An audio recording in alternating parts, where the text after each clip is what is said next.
बर्तमान पहुँची पुरी कोणार्क 316 जातीय राजपथर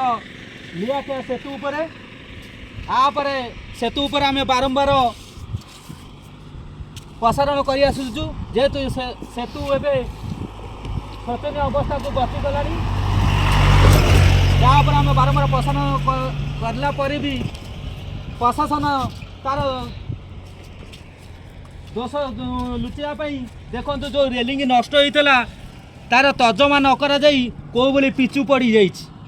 माने दोष को लुचाई प्रशासन देखो पिचु पकईकि पैच पकई चेष्टा किंतु आमे कहवा चाहूँ ब्रिज केते सुरक्षित अच्छी एवं इतर ब्रिज उपरे भारी जान चलने योग्य कि योग्य न एवं ब्रिज केते प्रतिशत सटीक अच्छी एवं लोक जान मान कले किसी असुविधा अच्छी कि नहीं तार स्पष्टीकरण प्रशासन रखु देखु ये बाड़ नष्ट हो गला देखु ये भी बाड़ देखु जो रड सब देखा किंतु आमे मुख्यमंत्री एवं उपमुख्यमंत्री अनुरोध करछि ब्रिज सठिक मागे तर्जमा कर तार स्पष्टीकरण सहित सठिक काम करने मु प्रशासन को एवं मुख्यमंत्री एवं उपमुख्यमंत्री को अनुरोध करुछि।